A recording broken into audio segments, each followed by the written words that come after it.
वक्फ bill पर देश के मौलाना आपस में बंट गए हैं।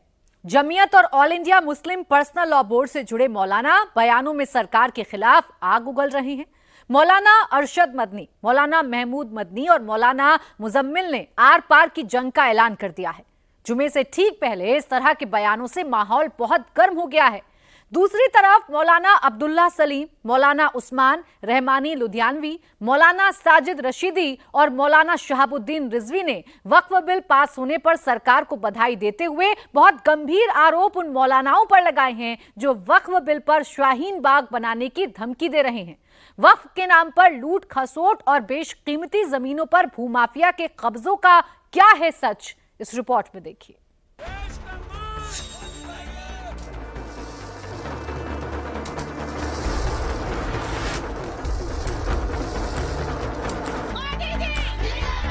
अगर वक्फ बोर्ड चाहता तो भारत के मुसलमानों की तकदीर बदल सकता था, लेकिन नहीं जनाब, बेच बेच कर आलीशान बिल्डिंग बना। ऐसे नहीं बोल रहा हूं, हकीकत है, प्रूफ है, दलाइल हैं। वक्फ की प्रॉपर्टी पर डाका किसने डाला? वक्फ के नाम पर मुसलमानों का हक किसने लूटा? वक्फ की प्रॉपर्टी को हेरा फेरी पर किसने बेचा? वक्फ बिल पर देश का मुसलमान किसके साथ? जी, हमारे लिए तो बड़ी खुशी का दिन है कि आज ये वक्फ बिल जो है पास हो गया है, जिस पर लैंड माफिया लोग ने कब्जा करके रखे थे तकरीबन 75 सालों से। उसको बेच दे रहे थे, खा ले रहे थे बेच के। अब कोई लैंड माफिया ज़मीन को बेच नहीं पाएगा। वक्फ बिल पर हाय तौबा कौन मचा रहा है? बीजेपी के नाम पर मुसलमानों को कौन डरा रहा है? वक्फ बिल पर देश के मौलाना किसके साथ हैं? कई ऐसे लोग हैं जो भाजपा का नाम लेके मुसलमानों को डरा के अपनी रोटियां सेक रहे हैं। इनसे ये पूछो, अगर इतना ही पेट में दर्द था तो जब इन गरीब लोगों के घरों पर बिल्डोजर चलाए गए तब तुम कहां थे पूरे मुल्क में? तब तुमने जगह जगह जाकर क्यों नहीं प्रेस कॉन्फ्रेंस की? मुसलमानों को वोट बैंक समझने वाले दलों को क्या बिल से झटका लगेगा? क्या मुस्लिम वोट पर जिंदा पार्टियों को जमानत बचाने के लिए लाले पड़ जाएंगे? कांग्रेस, समाजवादी पार्टी, बसपा, ये सब हमारी उस पे तो जिंदा हैं, हमारे वोटों पे। अगर मुसलमान वोट ना दें इनको तो इनके पास क्या है? कुछ भी नहीं है। 37 सीटें जो समाजवादी पार्टी की आई हैं वो सब मुसलमानों के दल पे आई हैं। और ये समझिएगा कि यादव ने खुद उनको वोट नहीं दिया, यादव ने वोट नहीं किया यूपी में, मुसलमानों ने भर भर के किया है। आप दिल्ली में देखिए, दिल्ली में जितनी सीटें केजरीवाल को आई हैं वो 74% जो मुसलमानों ने वोट किया है उसकी वजह से आई हैं। नहीं तो अगर ये मुसलमान वोट नहीं करते उसको तो 0/0 हो जाता।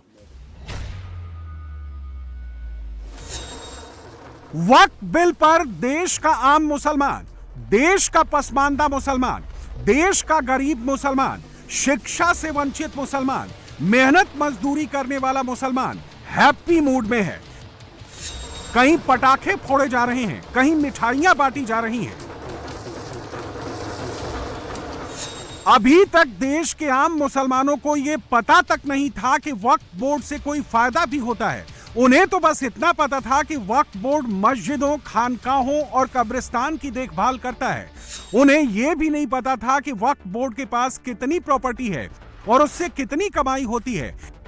इसी बात का फायदा अरशद मदनी, महमूद मदनी और ओवैसी जैसे चंद लोग उठा रहे थे।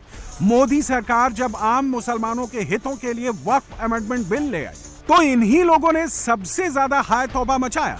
अरशद मदनी और महमूद मदनी ने सड़क पर संग्राम और ना जाने किस किस चीज की धमकी सरकार को दे डाली। बिल से अरशद मदनी और महमूद मदनी को सबसे ज्यादा मिर्ची क्यों लगी? इसका खुलासा ऑल इंडिया इमाम काउंसिल के अध्यक्ष मौलाना साजिद रशीदी ने किया। अरशद मदनी ने आईटीओ पर 1 बीघा वक्फ जमीन पर दफ्तर खोल रखा है। महमूद मदनी ने आईटीओ पर ही 2 बीघा जमीन घेर रखी है। यह जमीन वक्फ बोर्ड की है जिसकी कीमत कई 100 करोड़ है। अगर इसका किराया वसूला जाए तो लाखों में जाएगा। दोनों से वक्फ बोर्ड को इसका एक ढेला भी नहीं मिलता है। दो बड़ी मुस्लिम ऑर्गेनाइजेशन है, मुस्लिम personal law board, Jamiat Ulama Hind. Jamiat Ulama Hind तंजीम एक है, उसके सदर दो हैं, और दोनों ने वक्फ प्रॉपर्टी के ऊपर अपने अपने बड़े बड़े दफ्तर बना रखे हैं। और ITO पर जो प्राइम लोकेशन है दिल्ली का, उस प्राइम लोकेशन पे वो दफ्तर हैं जिनकी मालियत करोड़ों रुपए में, कई सौ करोड़ रुपए का एक दफ्तर।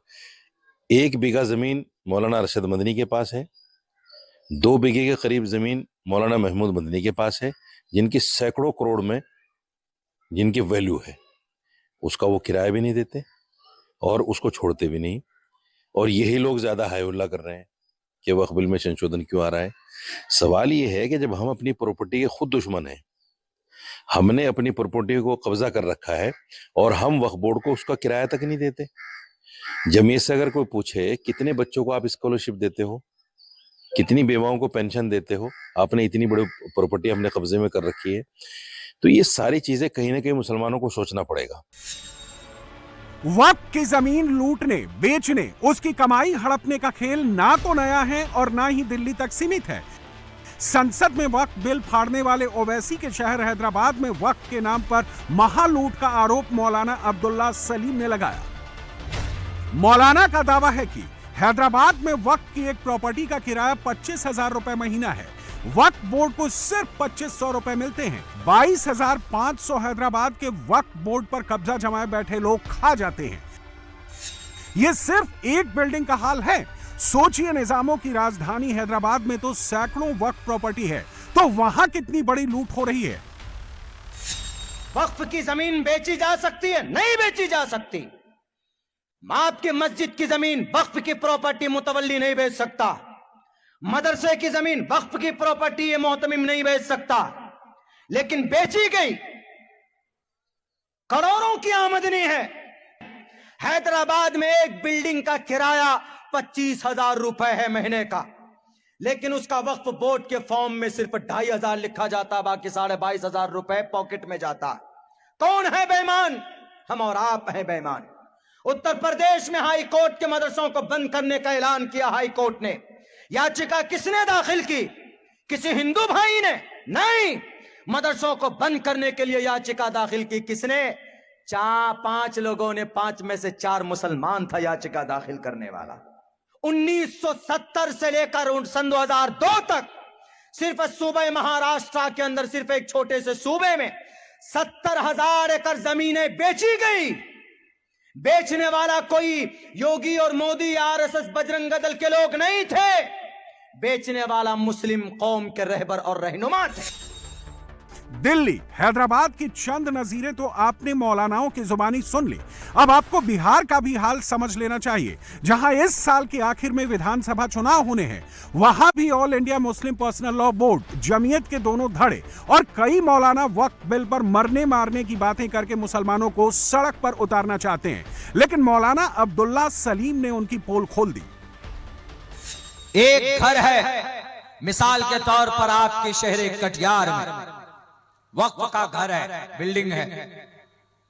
उसका किराया अब से 50 साल पहले, उस घर का 50 साल पहले 100 रुपए रखा गया। 50 साल पहले का किराया आज 100 ही रुपए दिया जा रहा। हालांकि उसका मौजूदा किराया 25,000 रुपए हो गया। 25,000 रुपए लेता है किराया कौन? जो वक्फ का जिम्मेदार है, लेकिन वक्फ की रजिस्टर्ड में सिर्फ 100 रुपए लिखता है। अल्लाह का अजाब आएगा कि नहीं आएगा? आप कहेंगे कि मौलाना मिस्टर मोदी जी कानून लेकर आए, हम विरोध करेंगे। अरे हमारा अमल दावत देता है उनको कानून बनाने पर। उसका मिनिस्टर ने क्या कहा? मुसलमानों के पास जो 9.5 लाख एकड़ जमीन है, उनमें सालाना जो इनकम आना चाहिए वो 9.5 लाख हजार करोड़ जमा होना चाहिए। उनके हिसाब से नहीं हो रहा इतना पैसा जमा। अगर हमारे मुल्क हिंदुस्तान की वक्फ की प्रॉपर्टी की आमदनी को जमा किया जाए तो हम भारत के अंदर 10 दिन तक पूरे भारत के लोगों को बिठाकर खाना खिला सकते हैं, इतनी आमदनी।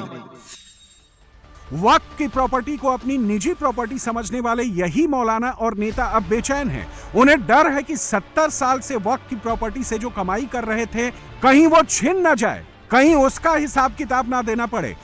इसलिए बिल के नाम पर बवाल करो और गरीब मुसलमानों को सड़क पर उतार दो। माया ये मत बताओ कि वक्फ तरमीमी बिल में ये हो जाएगा तो वो हो जाएगा।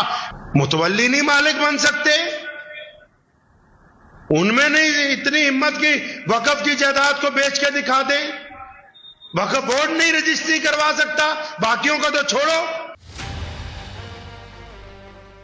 वक्त पर मोदी विरोधी नैरेटिव बनाने वालों को यूपी के मौलाना शहाबुद्दीन रिजवी ने भी जोर का झटका धीरे से दिया है। बरेली के मौलाना ने जो कहा वो देश के मुसलमानों को गौर से देखना और सुनना चाहिए। शहाबुद्दीन रिजवी ने कहा कि वक्फ अमेंडमेंट बिल का पास होना बुराई पर अच्छाई की जीत है। पहले वक्फ पर काबिज लोग भू माफिया की तरह काम करते थे। वक्फ की करोड़ों की जमीनों को रेवड़ियों के भाव बेच देते थे। वक्फ की कमाई से जो पैसा गरीब मुसलमानों को मिलना चाहिए था वो अपनी जेब में रख लेते थे। वक्फ संशोधन बिल पार्लियामेंट में पास हो चुका है। मैं तमाम उन मेंबरान पार्लियामेंट का शुक्रिया अदा करता हूं जिन्होंने इस बिल के पक्ष में वोटिंग की, और मैं भारत सरकार को भी मुबारकबाद देता हूं कि गवर्नमेंट ने एक अच्छा कदम उठाया, बुराई के खात्मे के लिए एक अच्छी पहल की।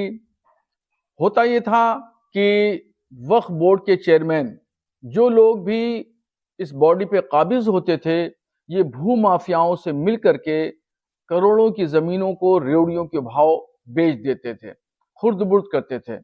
वाकिफ की मंशा के मुताबिक काम नहीं होता था। वाकिफ की मंशा ये थी कि उससे होने वाली आमदनी गरीब, कमजोर, बेवा और यतीम मुसलमानों पर खर्च की जाए, मगर ये तमाम चीजें न हो करके ये सब अपनी पॉकेट में जाती थीं। मगर अब वक्फ संशोधन बिल के पास हो जाने पर हमें उम्मीद जगी है कि इंशाअल्लाह कुछ अच्छा काम होगा और गरीब मुसलमानों की आर्थिक तंगी में एक जबरदस्त इनकलाब आएगा। देश में रेलवे और सेना के बाद सबसे ज्यादा जमीन वक्फ बोर्ड के पास है। रेलवे के पास 33 लाख एकड़ जमीन है, सेना के पास 17 लाख एकड़ जमीन है, वक्फ बोर्ड के पास 9.4 लाख एकड़ जमीन है। वक्फ के पास अचल संपत्ति, खेत, मकान, मस्जिद, दुकान के नाम पर 8.73 लाख एकड़ जमीन है। इससे सालाना करीब 200 करोड़ रुपए की कमाई हर साल होती है। देश के कई मौलाना उन पार्टियों और मुस्लिम जमातों से इस अकूत कमाई का हिसाब पूछ रहे हैं। ऑल इंडिया इमाम एसोसिएशन के अध्यक्ष मौलाना साजिद रशीदी ने पूछा कि क्या आजादी के बाद इन प्रॉपर्टियों का मुसलमानों के हित में इस्तेमाल हुआ? क्या इन प्रॉपर्टियों से मुस्लिम बच्चों को स्कॉलरशिप मिली? क्या इनसे मुस्लिम समाज की बेवाओं, यतीमों के लिए काम किया गया? अगर हां तो हिसाब दें, अगर नहीं तो बताएं कि पैसा कहां खर्च हुआ। जितनी भी विपक्षी पार्टियां हैं और जितनी भी मुस्लिम ऑर्गेनाइजेशन है जो इसको लेकर बड़ा हाय हुल्ला कर रही हैं, उनके लिए कुछ सवालात हैं। सवाल ये है कि अब से पहले जो पार्टियां रोल कर रही थी, कांग्रेस है, समाजवादी है, कोई भी है, क्या उनके वक्त में इन प्रॉपर्टियों का मुसलमानों के लिए इस्तेमाल हुआ? क्या इन प्रॉपर्टियों से मुस्लिम बच्चों को स्कॉलरशिप मिली? क्या इन प्रॉपर्टियों से बेवाओं को, यतीमों को कोई कहीं काम किया गया? पहले भी ये प्रॉपर्टियां सरकारों के पास थी और सरकार ही उसको रोल करती थी। सरकार के ही चेयरमैन होते थे, सरकार के ही मेंबर होते थे और वो अपनी मर्जी से इन प्रॉपर्टियों को किसी को भी नीलाम कर देते थे। बहुत सारी प्रॉपर्टियां, चूंकि मैं दिल्ली में रहता हूं, दिल्ली में तकरीबन 250 बीघे जमीन वो सरकारों के पास है। केंद्र सरकार के पास है, उसकी एजेंसियों के पास है, दिल्ली सरकार के पास है, उसकी एजेंसियों के पास है। उनका ना तो सरकार किराया देती है और ना उनको छोड़ती है। तो जो सो कॉल्ड सेकुलर पार्टियां हैं, उनको पहले तो ये चाहिए था कि जब ये प्रॉपर्टियां सरकार ले रही थी, यानी वही पार्टियां ले रही थी जो आज इसका विरोध कर रही हैं, तो उनको चाहिए था या तो उनको वापस करती या उनको उसका किराया देती, लेकिन उन्होंने नहीं दिया। वक्फ संशोधन बिल पास होने के बाद अब सबको हिसाब देना पड़ेगा। यह कहकर काम नहीं चलेगा कि वक्फ मुसलमानों का जाति मामला है, इसमें सरकार दखल नहीं दे सकती। देश का आम मुसलमान भी यही चाहता है कि वक्फ का हिसाब किताब साफ हो, इसकी कमाई मुसलमानों और देश की भलाई में लगे। इसीलिए मुंबई से दिल्ली तक मुसलमान एक सुर में बोल रहा है, थैंक यू मोदी जी। नहीं, मोदी है तो मुमकिन है, नहीं तो वक्फ बोर्ड तो आज तक पता ही नहीं चलता था आम मुसलमानों को कि वक्फ बोर्ड है क्या, इससे लाभ किसको मिल रहा है किसको नहीं मिल रहा है, ये तो पता ही नहीं चलता था। आम मुसलमानों को तो पता ही, ये कुछ लोगों को पता चलता था वक्फ बोर्ड क्या है, उनसे उसका लाभ उन्हीं को मिलता था। बाकी अभी तक मैंने सुना ही नहीं कि वक्फ बोर्ड से किसी को लाभ मिला हो। असल में वक्फ का फ़ायदा अब मुसलमानों को मिलेगा, जो होता है वक्फ का फ़ायदा अब मिलेगा, क्योंकि अब जो भी इसकी एडिटिंग वगैरह जो भी होगा, कितना आया, कितना खर्चा हुआ, कितना बचा है, वो अब आप ऑनलाइन भी देख सकते हैं। ये तो वर्गलाने का काम करे। विपक्ष हमेशा हमारे खिलाफ ही जाई गई है, हमको वर्गलाई है, हमको हमेशा बहकावे में रखे वो अपना वोट बैंक हासिल करती रही है, लेकिन अब नहीं चलने वाला है। मोदी जी आ गए हैं ना, मतलब संभव है उनका। सारी योजनाएं आपने हमें सक्षम करने के लिए दिया, हमें अपने पैरों पे खड़ा किया, हमें एक ताकत दी है आपने, तो हमारा आशीर्वाद, हमारा प्यार और हमारा साथ आपके साथ रहेगा हमेशा। Thank you Modi ji. 3 तलाक पर कुछ मौलानाओं ने मुसलमानों को इसी तरह भड़काया और डराया था। अब वही काम वक्फ संशोधन बिल पर कर रहे हैं, लेकिन मुसलमान अब उनके बहकावे में आने वाला नहीं है। वो समझ गया है कि सच कौन बोल रहा है और कौन उनसे खिलवाड़ कर रहा है।